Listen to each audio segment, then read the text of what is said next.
Welcome back, everyone. We're about to begin our morning panel. In the past 2 days, we've heard from a variety of teachers and scholars about politics in the liberal arts, in the classroom, and in general about the true value and function of a liberal education. Today, we are fortunate to be able to hear from 4 university administrators on such topics. Jason Duncan is professor of history and chair of the history department at Aquinas College. His publications include Citizens or Papists, The Politics of Anti-Catholicism in New York, 1685 through 1821, and John F. Kennedy, The Spirit of Cold War Liberalism. Before entering academics, Dr. Duncan worked in politics for several years, including as a legislative assistant to a member of the U.S. House of Representatives in Washington, D.C. P. Douglas Kindschi is University Professor of Mathematics and Philosophy at Grand Valley State University, where he served as Dean of Sciences for 28 years. Dr. Kindschi is also the founding director of the Sylvia and Richard Kaufman Interfaith Institute and, in 2012, led the community-wide Year of Interfaith Understanding, which featured hundreds of interfaith events. Frederick J. Antczak is founding dean of the College of Liberal Arts and Sciences at Grand Valley State University. Previously, Dean Antczak taught at the University of California, Berkeley, and at the University of Virginia and University of Iowa, where he received numerous awards for his teaching and writing, including a Phi Beta Kappa Book Award for his book, Thought and Character. Gayle Davis is Provost and Vice President for Academic and Student Affairs at Grand Valley State University. Before coming to Grand Valley, she taught in and chaired the Women's Studies Department at Wichita State University, later serving as the university's Vice President for Academic Affairs and Research. In 2009, Provost Davis was presented the Michigan American Council on Education Network's Distinguished Women in Higher Education Leadership Award. Please join me in welcoming our panel.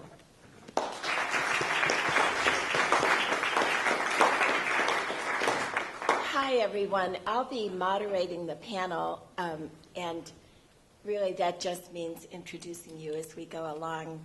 I do want to make a couple of remarks. We are each going to be talking on this panel about our experience in higher education as higher ed administrators at various levels and at different kinds of schools.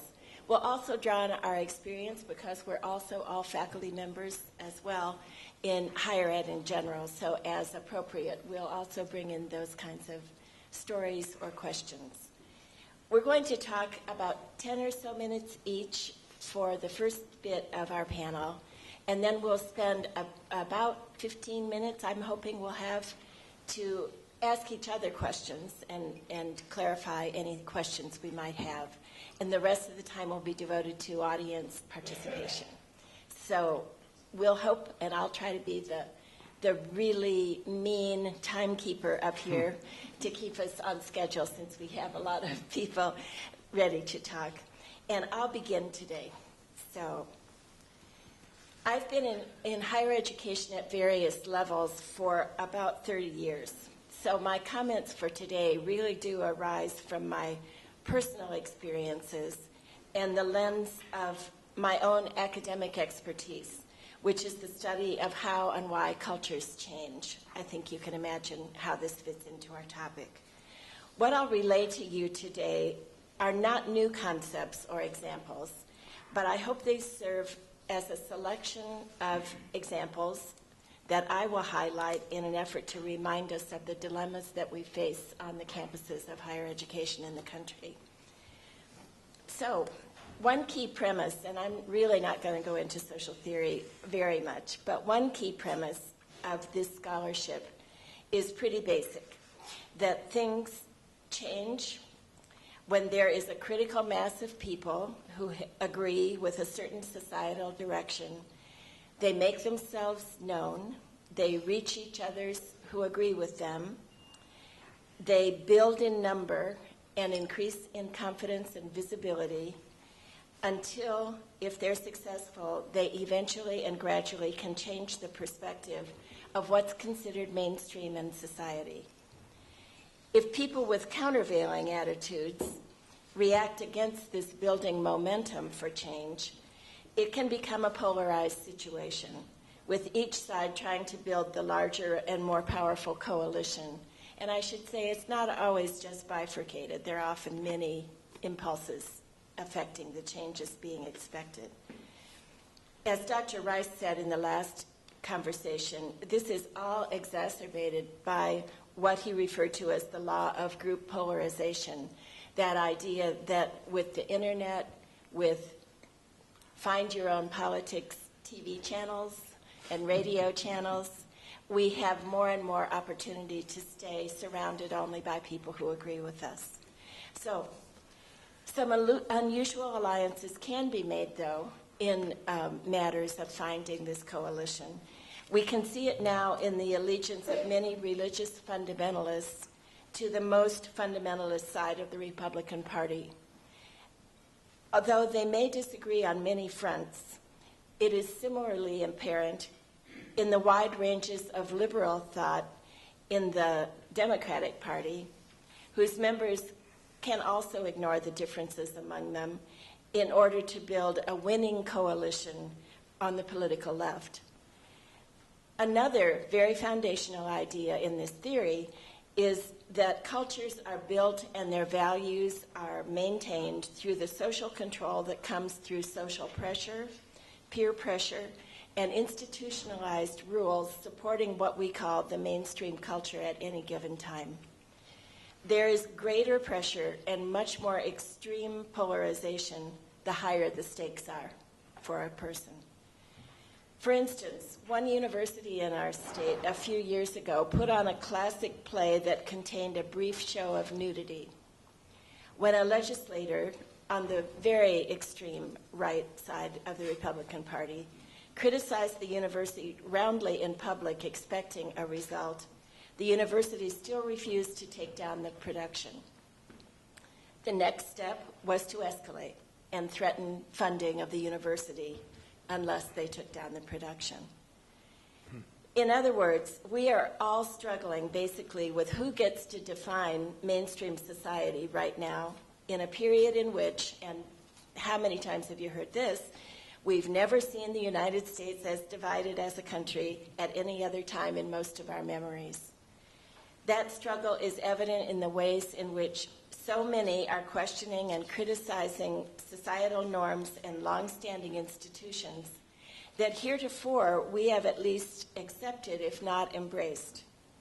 And maybe this is why we are seeing so much conversation about our topic of the summit, among other conversations, because it is currently a palatable strategy in our culture to question higher education institutions in the name of conservatism, and for others to adamantly resist criticism of that sort in the name of progressivism. Common ground is indeed hard to find. It's interesting to be an academic leader in this situation. Interesting is one word for it, let's say. Grand Valley is among the largest public comprehensive universities in the Midwest, charged to comply with all the regulations always mandated to public institutions, and embracing a mission to create and celebrate a campus as diverse in every way as our world is. All the while, we are committed to providing for all of those diverse students an excellent education. In the U.S., just under 30% of people have earned a four-year college degree or higher, yet many are strong in their criticism of the institution, an enterprise not especially or experientially well understood by most of our critics. We joke that sometimes some misunderstand the educational term we use, liberal education, out of context, really thinking by some who haven't looked deeply into higher ed that this means something more like leftist education. And while to me, that's simply a matter of out-of-context understanding of a word, it is surprising how much it has an actual effect on people's thinking. I'll bring up just a couple of instances when I, as an administrator, have felt the tensions of competing political perspectives in the struggle over who gets to own higher education. In the most general terms, the question has become, is higher education a private good, you've heard this as well, primarily for the individual who gets to grow and develop their minds and reap the benefits of doing so? Or is higher education a public good in a free society where an educated populace is good for everyone in our country? Let's take the concept of certain religions as aligned with conservative political stances and public higher education. We all know that public universities fall into the realm of the separation of church and state. Yet there are many faculty here who won't come to a commencement ceremony when it does include a spiritual reflection or prayer as part of that ceremony, as those who won't come because it doesn't include such a thing.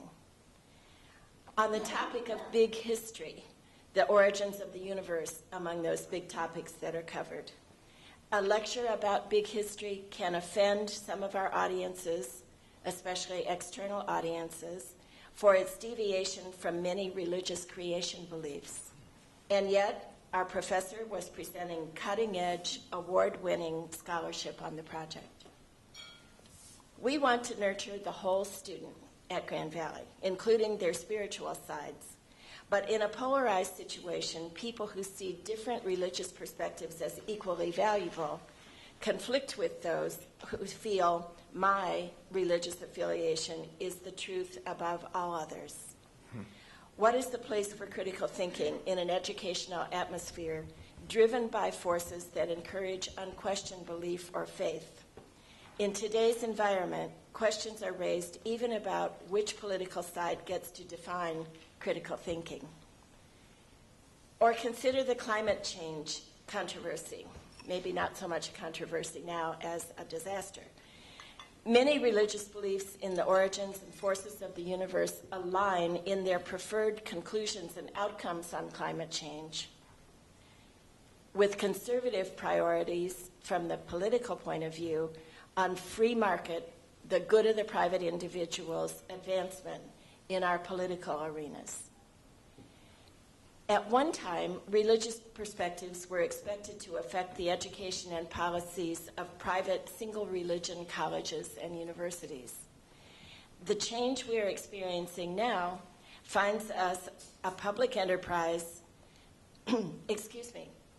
finds us pressed by some to insert the private religious decision into a public enterprise with people of committed, diverse beliefs.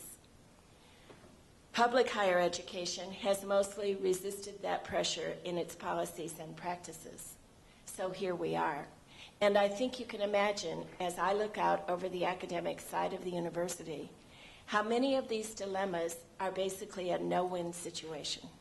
There is no way to please everyone within this polarized society. You have probably felt that with a group of friends going out to dinner, all the way to organized institutions elsewhere that you belong to. It really is everywhere. I hope that in just a few minutes I've started us out with some food for thought that we will continue to develop in the rest of the panel and with the audience when we get there later in this session. So let's turn now to our next speaker, who is Dean Antczak to my left. Thank you, Gayle. To begin, I want to thank a few people. Please, thank you for this wonderful conference. And when I thank you, of course, I'm thanking Tori for her great work. I appreciate all of the things you do for the university and the community. And I look forward to next year's conference on why cattlemen, football coaches, and hedge fund managers tend to lean conservative. Professor Gross's notions of occupational typing are really useful to me. I feel really very much in distinguished scholarly company. I did want to say to Dr. Rice, if the gig at NEH turns out to be boring or anything like that, we do have a disciplinary home for you in our writing department. It's, And I actually have a college for your student to go to as well. well, I was going to get to that, but we'll let you do the soft stuff. I also feel privileged to be on this stage with these people. About Gayle, I'll only say she's the most effective provost I've served under. That's 35 years, so it's a small sample. Doug Kindschi has held various administrative positions for more decades than he wants me to count. And as Dean of Sciences and Math here, I feel he laid many of the foundations on which the College of Liberal Arts and Sciences here and after class stands. So thank you, Doug. Jason makes me feel old. Sorry, Fred, I don't mean to. I gave Jason his first teaching job in the rhetoric department at Iowa, and now here he is, not only a distinguished scholar of JFK and a proven teacher, but department head. Devolution, Jason, devolution. Both of the scholars to my left and the academic leader to my right exemplify the figure of teacher in administration, and I might get to talking about that. Actually, I have to start with what the Roman rhetoricians used to call praetoritiones. I was going to talk first about Giovanni Bruno. When I heard Professor Braun the other day talking about Odysseus as the patron saint of the liberal arts, I thought we should have something on the other end, an object lesson.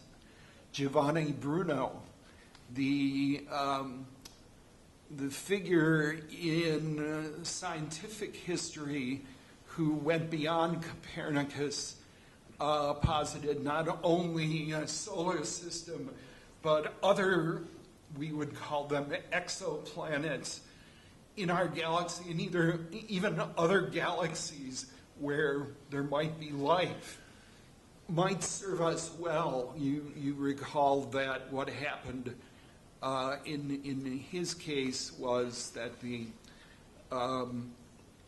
Inquisition, and I'm not saying it's upper administration. It might be. It might be, did not approve of at least the theology behind his science.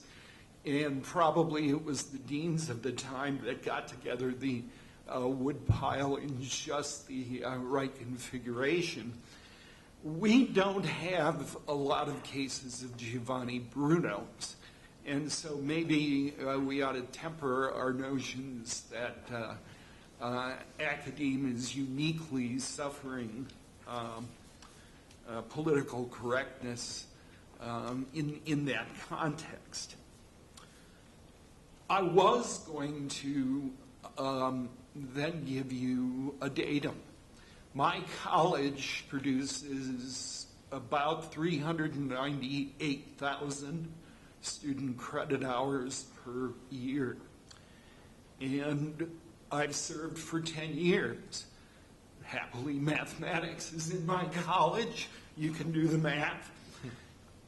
In all that time, how many instances do you imagine that there have been complaints about classroom bias? 2 have reached me. And in both those cases, they had to do with the sciences, with the evolutionary biology, and not with political bias as commonly understood. Now, it may be that some students might feel silenced in some way about raising that issue. Let me assure you, they don't feel silenced about raising other kinds of complaints. I was then going to give you a couple of speculations. One was that there are more chances for collision in areas like those in Dean Hiskis's college that end in studies, women's studies, African American studies, and so on. Relatively new congregations where the postulates and terms and methods are still unsettled and really up for debate and contention. I was the Rhetoric Society of America's delegate to the American Council of Learned Societies the last couple of years. And in that capacity, witnessed ACLS turning down the National Women's Studies Association for membership on the grounds that they were not primarily an academic, but an advocacy association. And I was also going to speculate that maybe with the first-gen faculty represented so highly in Grand Valley that we are an exception, but maybe not. I think maybe the exception that skews the picture might be all this talk about elite institutions where their faculty tend to be less first-gen, tend to be growing out of those familial cloisters that Professor Gross talked about, and tend maybe to this polarization that Provost Davis talked about. I wonder if the complaint, at least in off the coasts, has more to do with bias in how research is treated than bias in teaching. I don't know. Seems like that in terms of the complaints that I hear. So let me make this a question of elite education and something we do differently. This past year, and I understand that elite institutions of the kind that I taught in for 25 years do some of this, but this past year, in my college, there were 20,000 hours given to student research, internship, and service learning oversight. That is, faculty gave 20,000 hours. Our students in class contributed 773,000 hours to West Michigan in those capacities. And I wonder if that isn't a model, not so much of academia being political, but academia going out to the world and setting down roots, testing assumptions, meeting people different in orientation and in occupation from what students envision.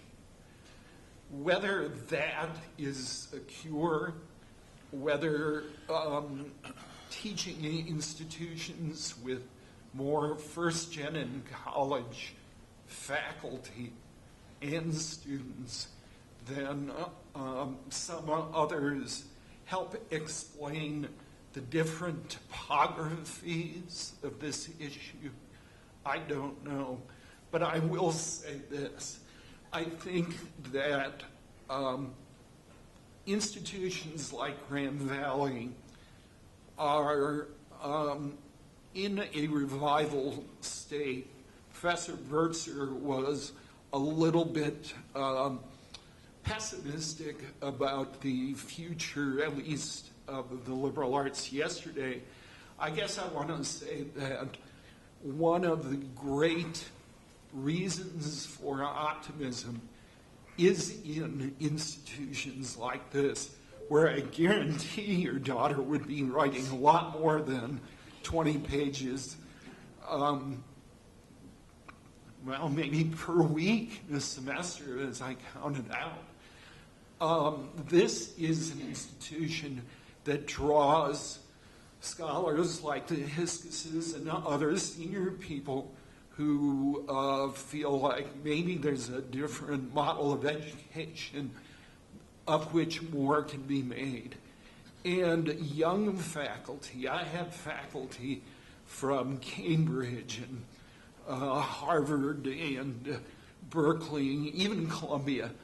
And those are faculty who are bright, who are publishing, and who simply understand teaching as a bigger part of their lives, undergraduate teaching as a more central part of their role.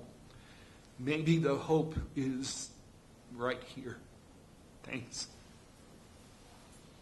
Okay. Well, good morning. I'd like to add my thanks to Gleaser Whitney and his staff, Annette Kirk, Mrs. Kirk at the Kirk Center, Ralph Hauenstein. Fred has been a mentor to me, and this has been a great conference. One of my colleagues at Aquinas, where I teach, said, the meeting of the minds, left and right. I said, which are you anyway, left and right? Which is a good question. I don't feel completely in either camp. I somewhat envy those who are. I think life is easier if you are, and everything is sort of clear in black and white. And just a few words on our small school. In our small department, which is actually smaller than this panel, I'm not kidding, we could meet in a phone booth if we could find one that exists anymore. But there are three of us, and I'm the chair, outgoing chair of three. Basically, two conservatives, very clearly conservatives, of the Burkean school, and I would be the other guy, more the old school Hubert Humphrey Democrat, not so much the Eugene McCarthy Democrat bill, but the Hubert Humphrey, John F. Kennedy Democrat. But we work together well, the three of us. If in a department that small, you really need to work together well. You can't hide out from each other. Our offices are right next to each other, and it would be very unpleasant if we had differences. It's a Catholic school, so that division is important in our school. Two of us are Catholic, the third is Lutheran, and we all support the school's mission, the Catholic mission. So in that way, we're united. Occasionally at election time, November, first week of November, a few tensions emerge, and whoever party is lost kind of growls at the other one for a day or two, like, you're no good, blah, blah, blah. But that's over by November 10th, and then we're back to being in good graces. And we, like my other colleague who teaches American history, we emphasize different things in our teaching, and that's fine. When I was in grad school at Iowa, where I met, lucky enough to meet Fred, I was really opened up to new ways of thinking about American history. I remember my first week in graduate school. I read the great Southern historian C. Man Woodward's book, Origins of the Old South, the New South, excuse me. Brilliant political history. I loved it. I said, I made the right decision. This is fantastic. Second week of the course, we read David Montgomery, The Fall of the House of Labor. Labor history was new to me. I didn't know there was such a thing as labor history. I went to grad school. I was there to learn. And I remember reading about women light bulb workers in Toledo on strike. And I thought, I never considered women light bulb workers in Toledo or anywhere else as part of American history. So I learned. And I met Linda Kerber, who is one of the real leading lights in American women history. And she thought I needed a refresher course, or a first course, forget the refresher course. Refresher courses came later. A first course in American women's history, which I took. And I had never really considered women's history as part of American history. And I took a course on slavery. And so I was really opened up to a lot of perspectives I never encountered before. And once your mind's opened up, you really don't go back. You hope you don't contract in your thinking. So it was very enlightening and very interesting. But I also thought there were some problems with it. Some perspectives were not included. Religion, for example. It was a public school. My first time in a public school. I've been educated in Catholic schools in New York, and then St. Lawrence University, which, despite the saint name, is not a Catholic school, but it's private, and then Georgetown. So public school for me was new. And occasionally someone would take a shot at a rhetorical shot at the Pope, and I could live with that. But religious perspectives were often left out. So when it came time to write my dissertation, someone gave me good advice. He or she, I forget, said, write something that's really going to keep your attention for a long time, because this is not a short-term project. That was great advice. So I thought, well, I grew up in Albany, a very political city. Think of a miniature Chicago with Mayor Daley. In Albany, we had the same leader of the county party, Dan O'Connell. I'm not inventing these dates. Write these down if you want to look at them later and think, did he really say that? I did. 1921, that's 1921 to 1977. He ran the city and the county. Old school Democrat, conservative, Catholic. Here's one example. 1972, George McGovern. The New York primary was late in the year then. It was in June. McGovern was going to win the nomination. Albany Democrats didn't like him. He's too liberal. They didn't agree with George McGovern hardly anything. So under New York's arcane election law, you can run a slate of delegates committed to a candidate or uncommitted. They put 88-year-old Dan O'Connell's name on the uncommitted slate, and they won easily. That today is unheard of. We're uncommitted to beat the guy who was nearly got the nomination. McGovern wins the nomination. That fall, they didn't like McGovern. My father had mixed views on him, but we had a poster of him on our front door because he was a Democrat. And he won Albany County. The only other county he won in upstate New York was Tompkins, where Ithaca was, very liberal, and I think Buffalo, Erie. So I wrote about Catholics and American politics, because this is what I knew growing up. And I'm glad I did. But I got way sidetracked there. Sorry about that. But I always liked that story of McGovern losing and then winning. But anyway, we didn't get the full picture. We learned about Thomas Paine. My first semester in grad school, we read Eric Foner's book on Paine. It was brilliant. I loved it. But what about Burke? What about Edmund Burke? He was just a foil. Edmund Burke never came up other than Thomas Paine didn't like him, therefore he's no good. So I moved to West Michigan. One day, out of the blue, I decided to go up to this place called the Russell Kirk Center in Mecosta. Big day. I was an aging bachelor. I met my wife, Amy Richards, where we got married a year later. We now have 2 little boys. So good things happen in West Michigan and at the Russell Kirk Center. A lot of good things. But it was there through Mrs. Kirk and others that I was exposed to Edmund Burke in his own right as a thinker, and not just a foil for Thomas Paine. West Michigan is pretty conservative. For those of you who have flown in from points east and west and haven't figured it out already, Ottawa County to our west, directly west of here, the last time they voted for a Democrat for president was George McClellan. It was 1864. It's been a while. I'm not making that up either. So Kent County, where we are today, is not as conservative, but it's not that different in some ways outside of the city than Ottawa County. So I guess my point is I've been very fortunate in Iowa City to learn about the Tom Paines of the world. And here, I've been exposed to Edmund Burke and conservative thought and pro-business people. I grew up in Albany. I live in Washington, Iowa City, Canton, New York. Every place I've lived has been a government town or a university town, including the ultimate one, Washington. And business was like, they're the other guys. They're like some of the bad guys or something. I come here, and I meet all these business people, and I see business, and that's opened my mind up, too. So, as an historian, the field's been opened up. Women's history, African-American history, American Indian history. It's all important. It's all legitimate. And I tell my conservative friends, you have to know this. You have to know about Nat Turner's Rebellion, Elizabeth Cady Stanton, and just to mention two events and people. And it's a lot to take in. But so to be an historian today at a small school or big school, you have to be open to a lot of things.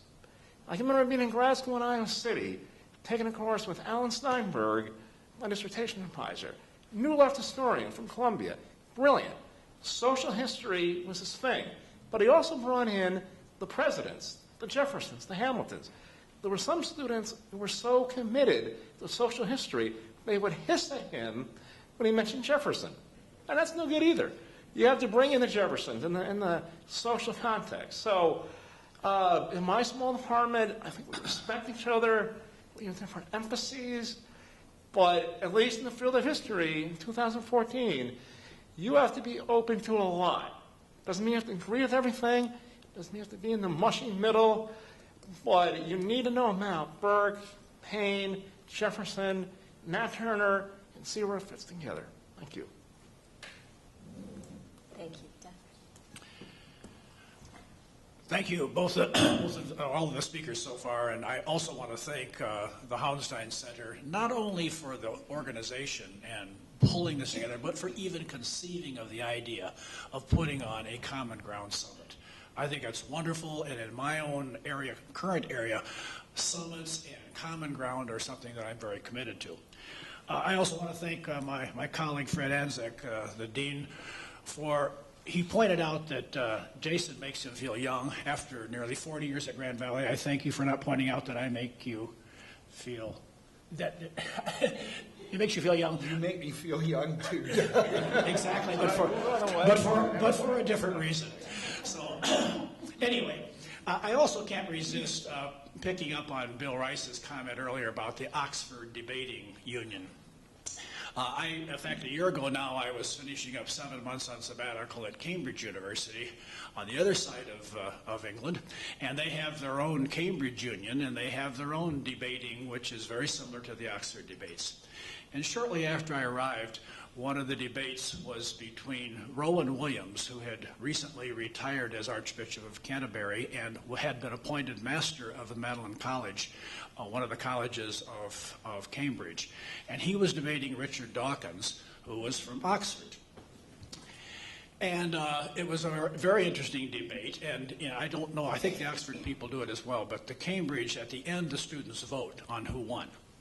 And the result came out that Rowan Williams, who had the home field advantage, handily won that debate. And it was very interesting because the student newspaper the next day had this wonderful cartoon. If you know Rowan Williams, he's very easy to caricature. He's a very interesting face. And here was Rowan Williams in full caricature saying, "Survival of the fittest," announcing why he won. And in the background was this tiny figure with this on his knees with his hands in the air saying, "Why, God, why?" There's a good example of students being able to understand not only the issues, but the irony of what was happening there. And that actually it gives me a reason to talk about a transition to an area that I want to discuss. This is listed as administrators of humanities and social science, but as Dean Antczak pointed out, I was actually for many years, over 20 years, the dean of the sciences here, the natural sciences.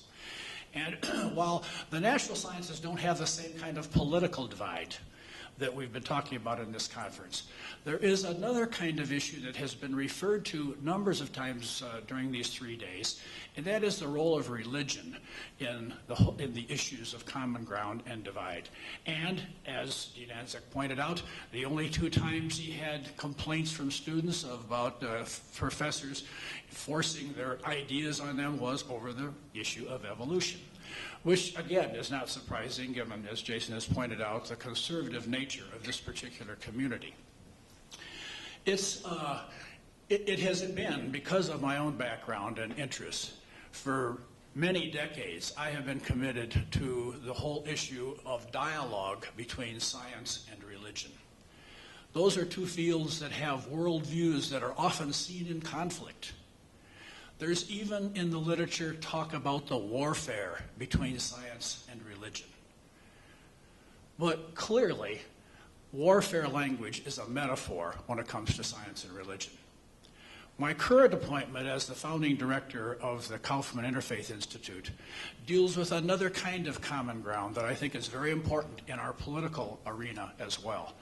And that is a common ground between religious persuasions. We need to find a way to talk to those not only who have different political leanings, but those who have different religious commitments.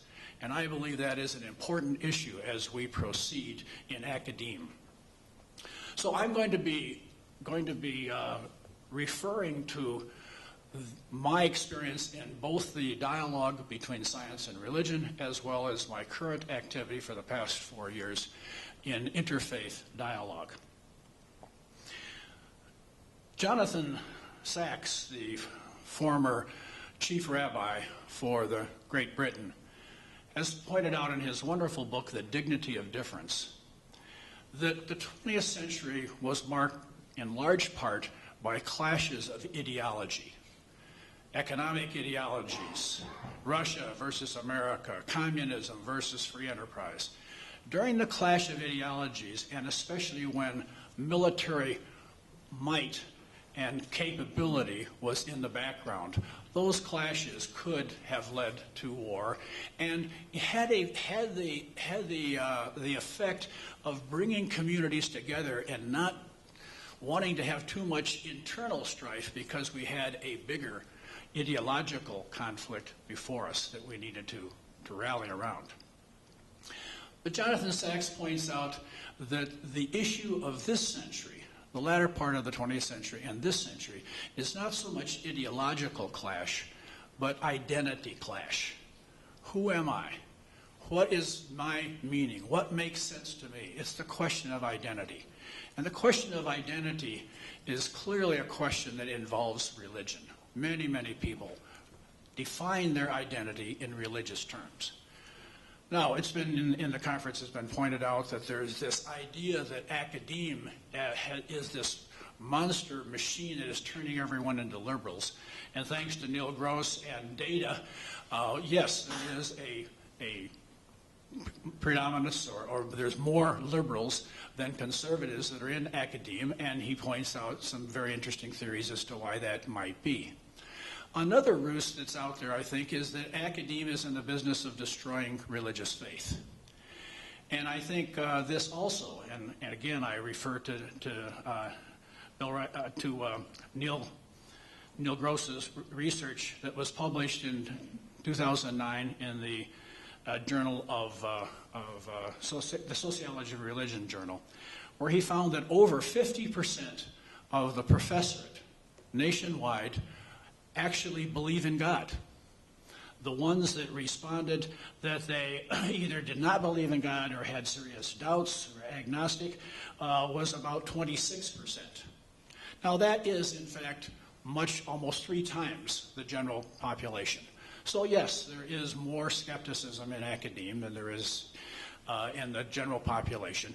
But I think it's important for us to understand that the universities and colleges of our nation are not a machine that's trying to destroy faith. Now this does, and it's been referred to already, this does have some interesting implications when it comes to state universities. There's this idea that the separation of church and state means that we can't even talk about religion, or we can only talk about religion in the most objective terms, and one cannot have any kind of a faith commitment in that discussion.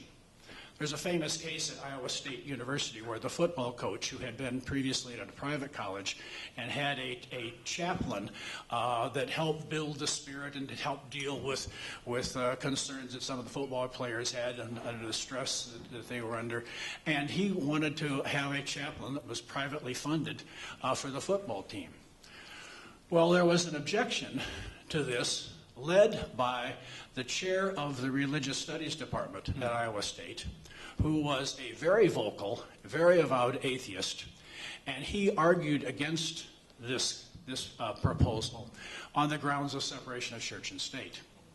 Well, the newspaper got involved in the debate and, of course, took the football coach's perspective. And as the debate continued in the community, the newspaper finally wrote an editorial saying, "We will withdraw our support for the football coach on the grounds of separation of church and state if the head of the Religious Studies Department will resign his position on the same grounds."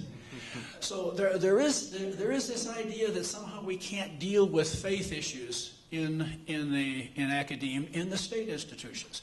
That's what Aquinas College and the church-related schools are all about. But I think that is a misunderstanding. I think that we must recognize the spiritual aspect of what it means to be educated, and this has been referred to already in the panel, as well as the other matters. When we began our year of interfaith understanding here, I did get some pushback from colleagues at the university saying, "What is Grand Valley State University doing promoting faith?" And my response was, "We're not promoting faith. We're not even promoting interfaith. We are promoting understanding." And I think every university, every college has a responsibility to promote understanding.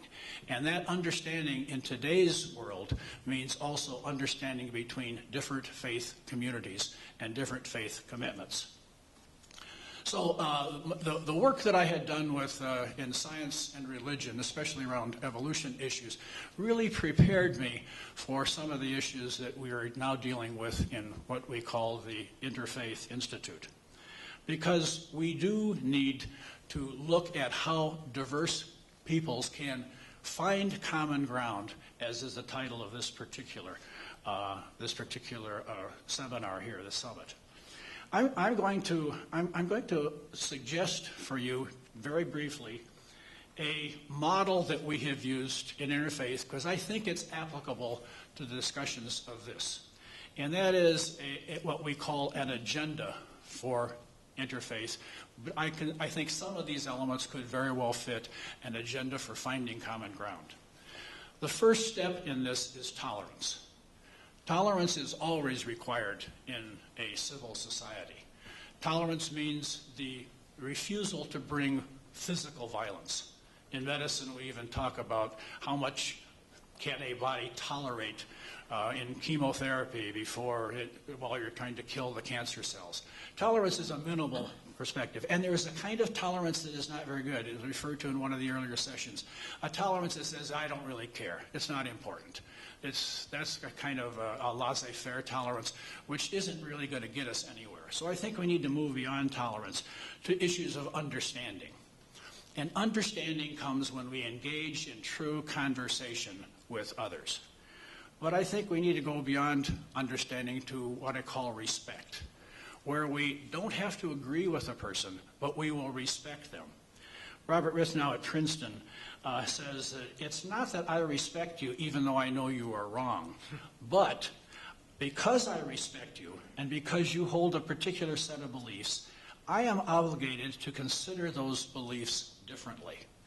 I think that's important, and also in the conference there's been reference to friendships, getting along with people, working with people. As we get to know people at the level of true humanity, then those differences allow us to see those differences in a different light because we're respecting the person first.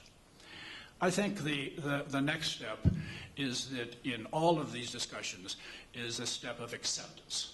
where we accept the person even though we may disagree with them. We seek to understand them, we seek to respect, but we also accept the fact that at the basic human level, we have something in common, and we must strive for that common good as we proceed. I will conclude with one other thing that I've learned in my interfaith seeking common ground, and that is the lesson from Krister Stendahl, who was the dean of the Harvard Divinity School and later became the bishop of the Church of Sweden. And he had 3 rules for interfaith, which I think might apply, 3 rules for finding common ground. The first one was, when trying to understand the other, ask the adherents of that religion or that position, not its enemies. How often do the enemies want to cast aspersions on? In fact, it's a way, we know this from political campaigns, a way to build your identity is not to talk about who you are, but to talk how bad the other person is. Negative advertising seems to be so effective in building one's identity, but you're saying nothing about yourself. You're only saying negative things about others. And so his first rule is learn from the adherents. Get to know someone who has that and get to know them. His second rule is don't compare your best to their worst. All of our traditions have issues for which, in religious terms, we would say we need to confess. So it's not really fair for us to only look at our good things and the other person's bad. I think that's applicable as well. And then he has a third one, which is very intriguing, and that is leave room for holy envy. And he defines holy envy as recognizing the elements in another religious tradition or faith that you admire and wish could in some way be incorporated into your own. In the discussions that we've had here on the political divide, I think there's an aspect of that too. Can we get to know someone well enough? Can we get to know the other position well enough and understand it and accept it well enough that we actually find something good there? Rather than building up these walls and only hunkering down to our own ideas and rejecting everything that the other person or the other position has, can we actually find things that we would like to actually incorporate into our way of thinking? So I think the lessons that we've tried to pursue in the interfaith agenda do have some applicability here, and I think that the whole issue of whether or not common ground can be found cannot ignore this issue of common ground between the religions. Thank you very much. Very nice. I want to thank all of the panel members. Thank you for your thoughts. And we have set aside a little bit of time just for a few comments, excuse me, to talk with each other about what we've just been stating. I thought I would start us off by asking this question. Jason, you said that your mind had really been opened up when you went to Iowa and found all the different history elements you had been missing. I wonder what we believe students' expectations are for coming to college. How much do students expect for their assumptions to be challenged? And how much are they welcoming of that? Oh, and I'd like to ask you, but also anyone else can answer. Well, that's a great question. I don't know. I really don't. I think it's hard to know with undergraduates. I mean, graduates, are so focused on history. Yeah, I took it seriously. I said, wow, I didn't know this. I'm hoping to make this my field. I better learn it. If someone is just taking an introductory level course, they might not give it a second thought. I don't know, but I think some would. I would hope. I think if their political orientation was different than the professors, and they might think, well, he or she is just trying to get me to think like them, they might be resistant. But when I teach history, I make the point that history evolves, and it is, the way we teach the U.S. survey course today is a lot different than 1950. Let's hope. And that's not to say that in 1950 it was a waste, and today we've got it completely figured out. But it has evolved over time, and that's what makes history interesting. It isn't dead; it's alive. And I don't know if that works or not, but that way I think they can get them to think that it's a field of thought and a discipline with its own history. And I wish for the best, I guess. I see the spectrum. I think at one end there are students who come with very specific vocational aspirations. And, they may be in engineering or business, but they might be in music, in Professor Dykeman's class. They want to come out of college as something in particular. Those folks are different, more malleable, and perhaps in a dangerous way, than students who come more ambitiously, not certain of where they're going, and ready to apply one of the treatments that any of you who have been parents of adolescents know.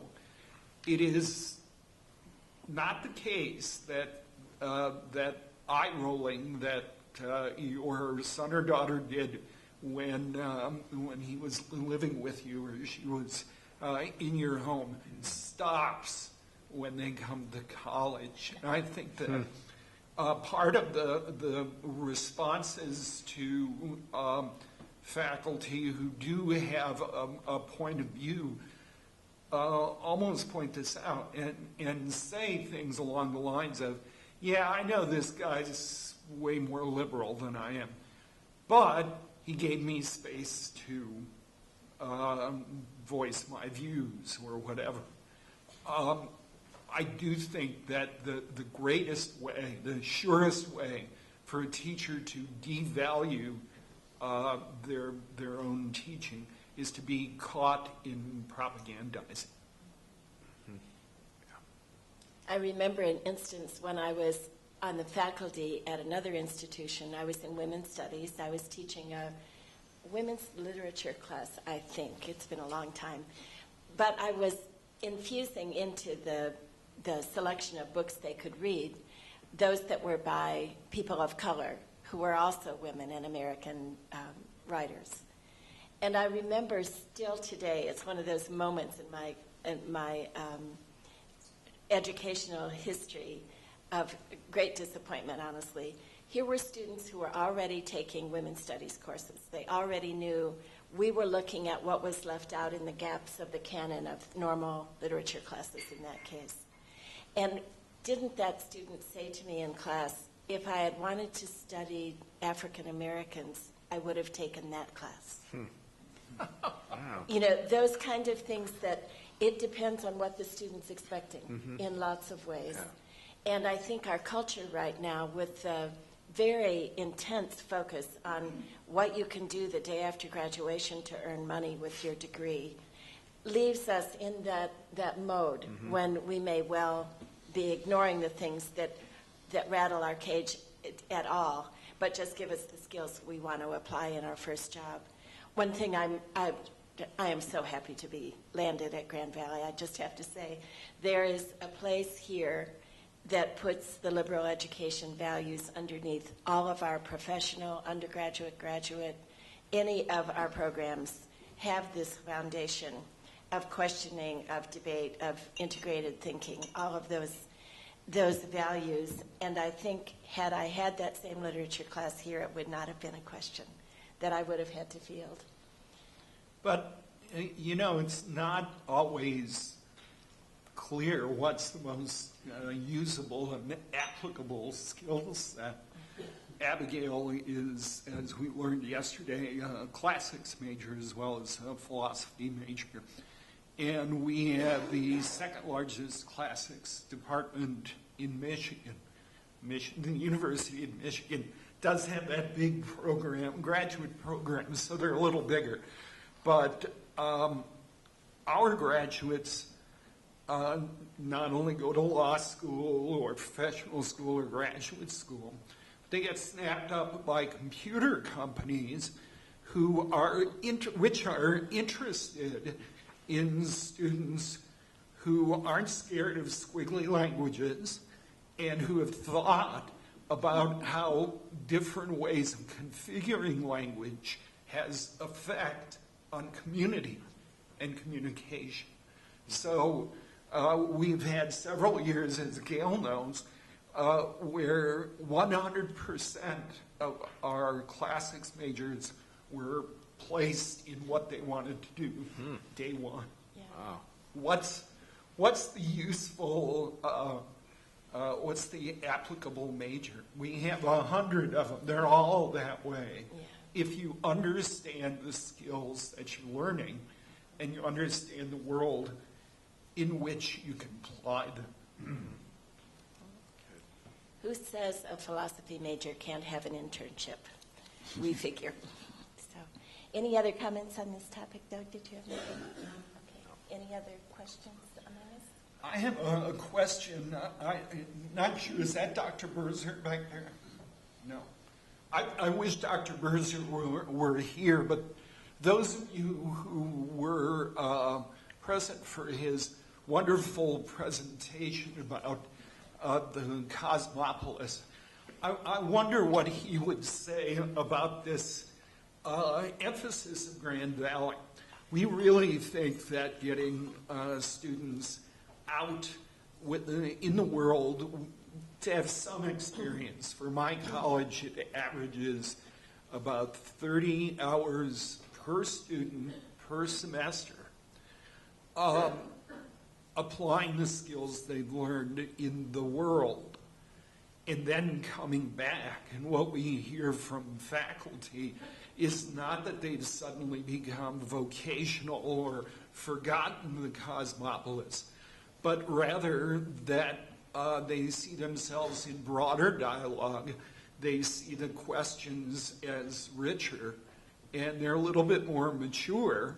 They're the 40-year-old that Judy mentioned the other day who's ready to take on that education, except there's still 21, 22. I wonder if there's less tension between his perspective and ours on this, but I guess we'll never know. We'll have to delegate Cleves to ask that question.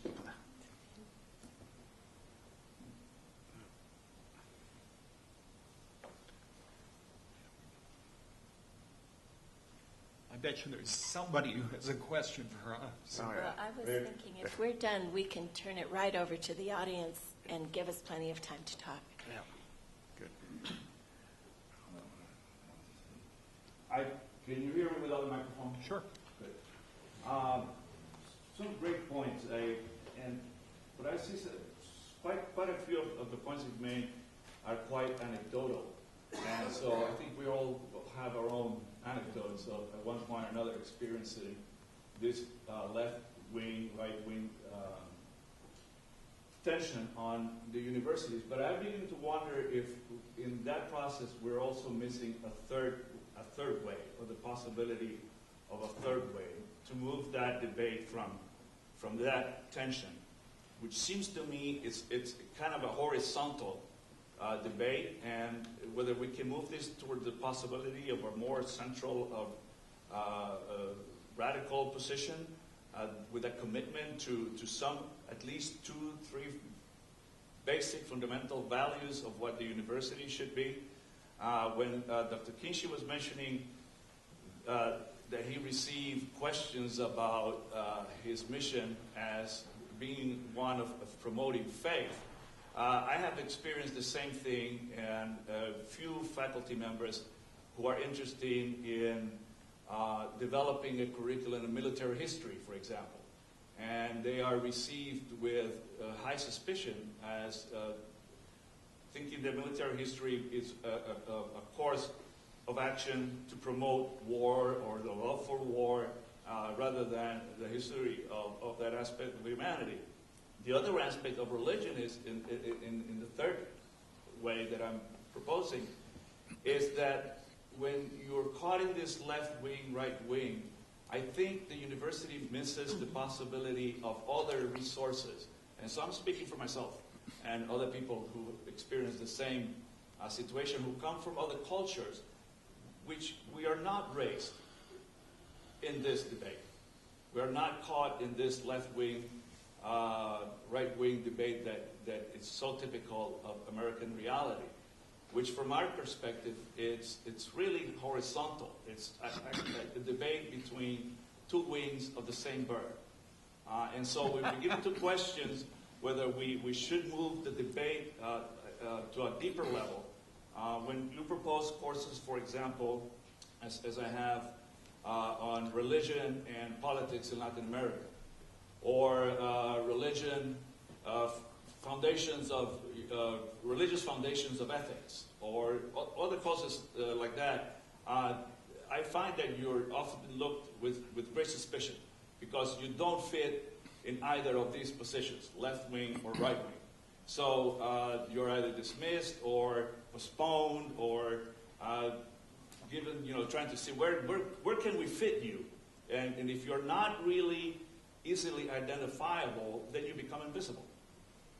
So my question, I guess, or comment is, how do we actually do something now that we spend some time reflecting on this in these days, to implement policy, to actually include other voices so that diversity is not the fishbowl with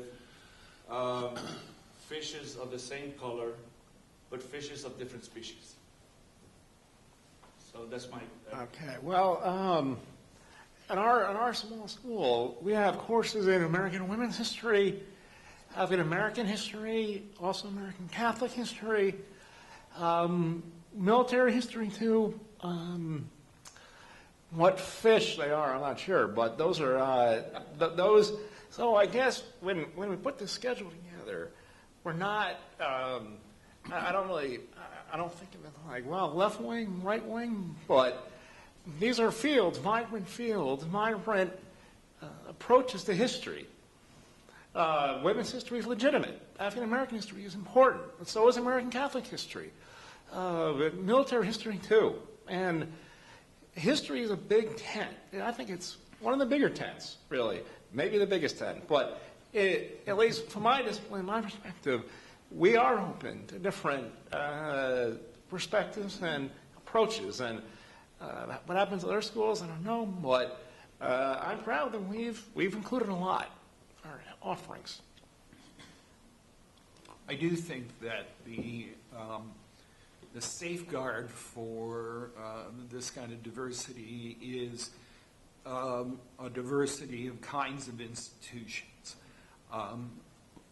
It's critical that institutions like Grand Valley not try to be a public Ivy, but to be the best we can of what we are in Aquinas, and each kind of institution. And none of these institutions will probably be able to comprehend all of these enterprises, but taken together, there'll be room somewhere for some of them, for most of them. Mm-hmm. I think it also can be accomplished a little bit, and it's all incremental in my opinion anyway, by having, rather than a course described by the affinity group that we're studying, have a course that's inquiry-based. That's one of the big problems. We have it in our upper division, general education, in which people, students and faculty from many different disciplines gather together to talk about one issue. And if that issue is broad enough in scope and well selected by the curriculum planners, those perspectives of all the different segments of history that you described as separately specialized and taken apart can come together. That integrative learning is the term I like to use. Some people still say interdisciplinary learning, mm-hmm. or any number of other signifiers for that moment when you take off your expertise, rely on the expertise of others, share in a lot of different ways to cast the focus from more perspectives than just one, even if that one is a more recent addition to the canon mm-hmm. than what we've had in the past. Mm-hmm. Good, yes. Yeah, Yes. first of all, Go thanks so ahead. much for the comments. I thought they were spot on. Oh, I need one of these? I need a microphone, apparently. I wanted to ask the panelists how you create the kind of inclusiveness that you want, but still respect rules of evidence. Whether, in fact, the kind of inclusiveness you want isn't premised on a shared consensus on evidence, and how we have a discussion with people who may not be operating on those rules. I think perhaps the most urgent example right now has to do with climate change. The scientists on the panel will tell you that there's a great deal we don't know about climate change. We don't know about what degree it is, and we certainly don't know what to do about it. Those are all questions of value and of politics. But on the essential question about whether human beings have played some kind of role, however indeterminate, in creating it, there really is no serious scientific debate, and yet we know that there are millions of people that do not share that premise. How do you have what you all are calling a discussion with them? Maybe it's because I was a feminist activist back in the day. I mean, I'm of the age that I remember when people really resisted the idea of human equality. And so my approach was always something like, you look like you're resisting this thought, and that even entertaining it makes you uncomfortable. Can you talk about what's worrisome about it to you? I've always thought, as I listen to the news about climate change deniers and whether it's human or not in terms of a cause, is that to admit that it's a human cause means we have to do something about it. So, okay, why can't you hear this conversation? Because deep down, I don't want to have to do something different to make it better. That's almost always the case of any stereotyping or a resistor. You know, there's something behind the reason why they're resisting other than laziness. It's usually pretty heartfelt.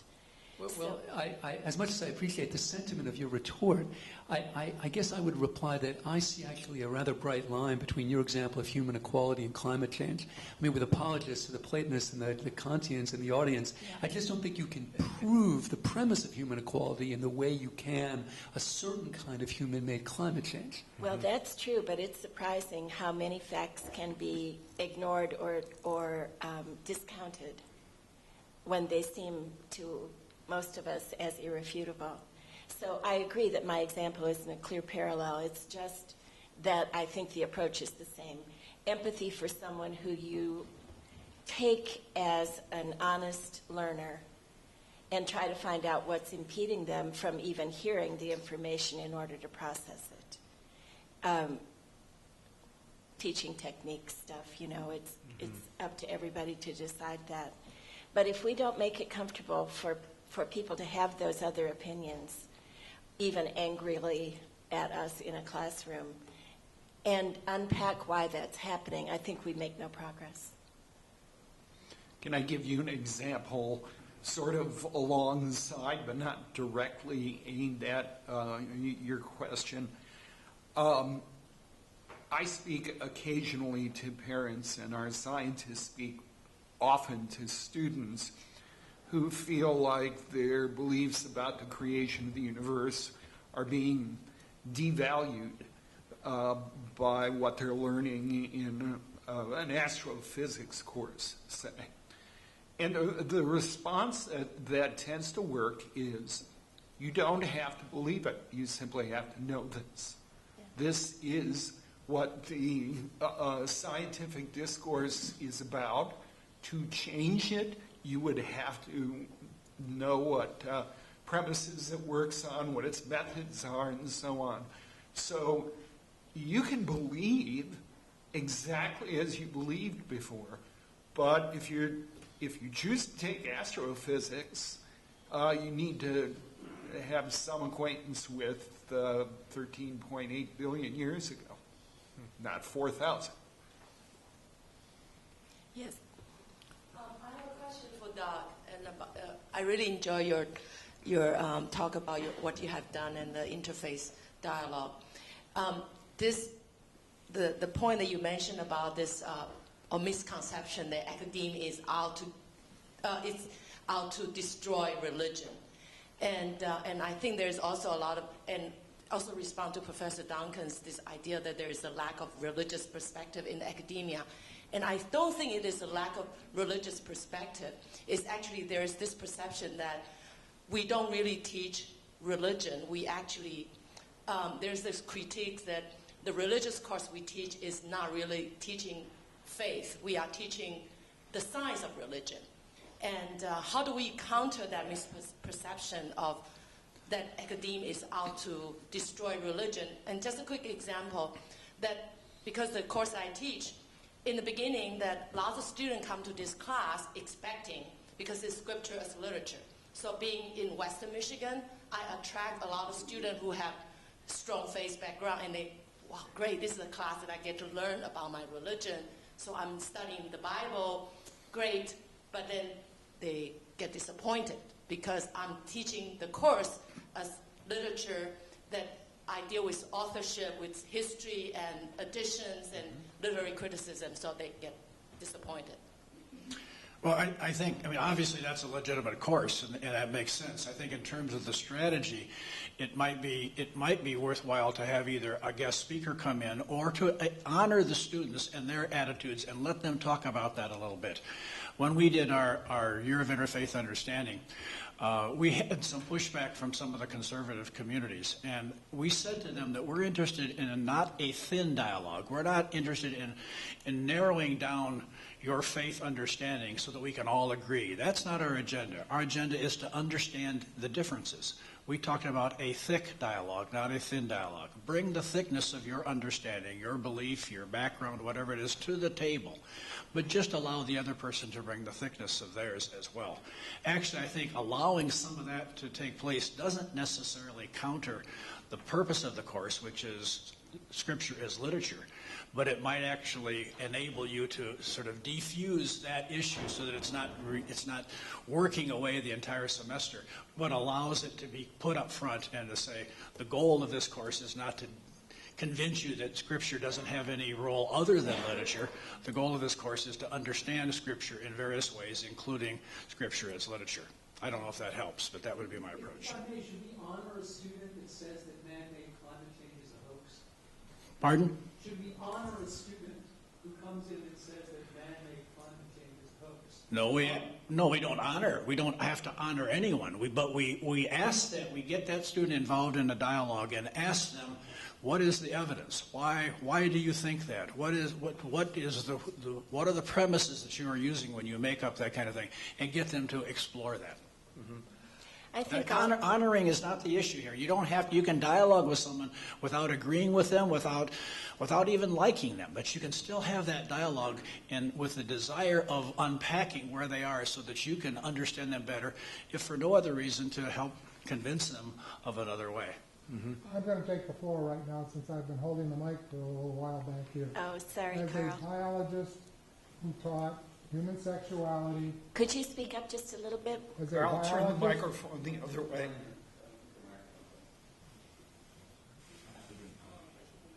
Test? Is it on? It's on. So you're going to have to Well, stand for a look. I'll shout then. As a biologist who taught human sexuality, environmental science, and evolution at Grand Valley State, I know a little bit about critical thinking. One of the things it starts off with is language. And I'll give you an example of language associated with human sexuality, in terms of natural and unnatural behaviors. I don't know what's unnatural if you define natural as it should be defined in terms of science, in terms of what we know about the natural world. We have Drosophila that practice homosexual behavior, if you want to refer to it that way. Is that unnatural? Who defines natural and unnatural? That's defined religiously or theologically or philosophically. It's not defined in any other major way. Consequently, the language we use is very critical. Secondly, global warming. That scenario was around in 1968 because I taught it in 1968 at Grand Valley. It's based on carbon dioxide primarily. Now, it is a scenario because we don't know all the other interactions. Just for the record, a major eruption by a volcano, particularly if it were, say, at Yellowstone Park, it could really, really rearrange our predictions about the future. So we talk about scenarios. But it's one that's upheld, and the concentration of carbon dioxide has been going up, and there's evidence in terms of the temperature of the Earth going up. when you keep that in mind. And on evolution, survival of the fittest, you got to be kidding. We do not understand modern biology in terms of evolution. We're not even caught up to Charlie Darwin. Darwin on page 62, because I do know my Darwin. Darwin on page 62 in The Origin of Species talks about survival and competition, but it's about not survival. Survival is a means to an end, and he states that end. That end is something that gets us in a lot of trouble. It's called success in leaving progeny. And let me tell you, a lot of our debates, political debates, are over the reproductive rights of women. I'll leave it at that. Thank you. Go ahead. I'd like to return to a topic that came up briefly, service requirements of students, sometimes called service learning. I've had students complain to me about that, saying the list of eligible activities is itself evidence of a political orientation. And one said, you know, I worked at a diner, an all-night diner, and I served a lot of poor people who worked late jobs, giving them a meal. For-profit business, it would never qualify as service learning. And you know, I wonder, has anybody looked carefully at the political spectrum associated with this movement that's been going on now, certainly since the 90s? You know, if you're going to be volunteering for Planned Parenthood, can you also get service learning credit for a Right to Life organization? I don't speak with I'm not myself, you know, involved in any of this, and I'm deliberately keeping out of the political questions myself. But, you know, how is this service learning? Is it a source of the perception of bias in the academy today? It's certainly possible that that would be true, but since we are placing students in for-profit businesses, in both the Romney and Obama campaigns and other campaigns, and also because in very few of our majors is it required, but a set of opportunities are arrayed before students, and there's a certain amount of student excitement. I don't think we've encountered that issue. What we've encountered, I think, is the need to make sure students have more than one kind of experience so that they don't generalize too hastily.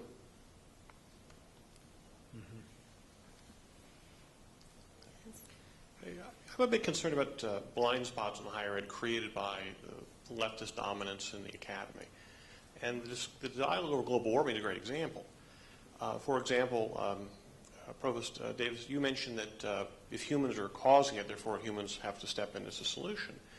But there's a good critique by Bjorn Lomborg that the cost of trying to cope with global warming by stopping carbon emissions is so astronomical that it's much more devastating to human prosperity and human happiness than simply adapting.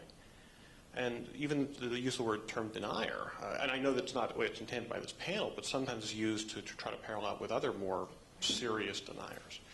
So I'm wondering, how do we cope with this in the academy, given that, you know, even in global warming, where sometimes it's painted as that there's some absolute consensus. In fact, there's some very robust debates over economics and politics that touch on this. And how do we have those dialogues in a way that don't end up presuming the answer and that open it up to a genuine dialogue between left and right? One of the things that comes to mind for me, and I have not been teaching since this has been a hot topic in society, so I can't say from any experience, but my inclination would be to realize that one of the values of the United States has more to do with short-term than long-term thinking in many instances.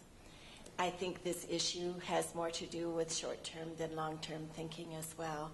So, you know, my immediate, from my political point of view, in full disclosure, would be, well, do you think ending life as we know it is better than the cost of, you know, there are all kinds of ways to argue that point, but it's only productive if you try to help someone see why they feel the way they do and what would be better. You know, it's to me, it's all about getting underneath the stereotype and the soundbite to why they think the way they think. As a follow-up, I mean, again, I'm a political scientist, not a climatologist, so Yeah. I plead some humility in this question. Right. But even looking at the IPCC reports and the debates, you know, as an outsider as I can see them, I don't know if any real serious scientist is talking about an end to life as we know it. Oh, The IPCC is looking at, you know, a couple inches more sea levels, Yeah. a warmer climate, things that could cause problems. And that's why I wonder if this is making it very hard to have a discourse when we too tend to make rather grand pronouncements about what will happen if we don't take action. I think that's called polarization. You know, when I expressed that, I was quoting from MSNBC. You know, I mean, it really, and I like MSNBC, by the way, but it really is about the polarization. If we take it to the extreme outcome that we can imagine from our point of view, that seems to be the strongest argument, but then it's not reliable. Could I? So that's what I mean by unpacking. Excuse me, just a second. By unpacking, I mean, what are the facts? What are you going on, et cetera? Thank you. Could I respond to your question from another point of view that an earlier remark by Provost Davis brought up? There are these wicked problems, that is, problems of such complexity that no one discipline would be able to take it on. I sort of greet these problems as wonderful learning opportunities. Maybe that's not the way to view the apocalypse, but The ultimate learning experience. the ultimate learning experience. Yeah. Thank you, Jason. They are in our curriculum a chance for both faculty and the students to work in research groups together. And that kind of inquiry learning is becoming very much a mark of how we proceed. We haven't solved global warming at Grand Valley yet, but we We'll let do. you know. We'll let you know. But we do have curriculum that is flexible enough to let students of all kinds be part of the research that make them understand both the levels of the problem and the difficulties of solution. I'd just add, I think in issues like this, in which the science itself is so complex, let alone the economics and the politics and all of that, the danger is just rushing to a final decision. In 1970, there was a cover story in one of the news magazines about the coming ice age. You know, we're dealing with something that deals with hundreds of years, thousands of years, and in terms of the so-called cycle of ice ages, at least I'm not a climatologist or a geologist, but there's every 10,000 years or so, there seems to be another ice age. That's been the record. You know, we don't know all this stuff. The point I'm making, and I'm certainly not making it, taking a side one way or the other, is that we need to listen to what the experts say, but we need to listen to multiple points of view, and we need to be careful not to sort of make this a political rallying point that cuts off debate and discussion. Although on ice ages, I have to say, were you in Grand Rapids this last winter? Yeah, right. We have proof. No, I was avoiding it in climate warming. Right. Yeah. I think that our time is up, and in keeping with our rest of our schedule, we're going to have to call this off. But I wanted to thank the panel and for nice discussion. I learned a lot about each of you and from the audience as well. Very good questions. And Gleaves, I'm going to add my closing remark to say you've just done a great job with the Common Ground. And you and I and others talked about developing it. I couldn't be happier to be involved today. Thank you. Thank you so much, Gayle. Let's give all the panel a hand.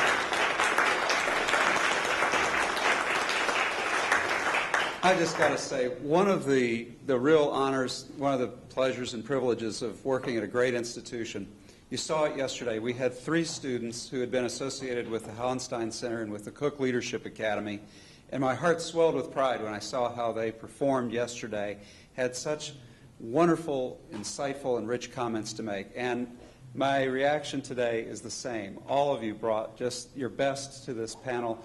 I love the rich discourse and the debate that was started, and I look forward to much more conversation to come. And thank you for your support of what we're doing at the Hauenstein Center. It's really appreciated.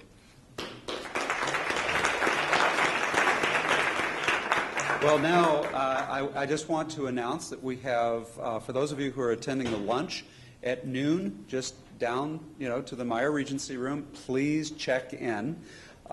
Kathy and Tori will be right there to check you in so that we can have a smooth transition to lunch. And then we can come back at 1:45 for another wonderful panel on the honors colleges, the professors there that teach in the humanities and social sciences. We look very forward to seeing you back then. Thank you so much.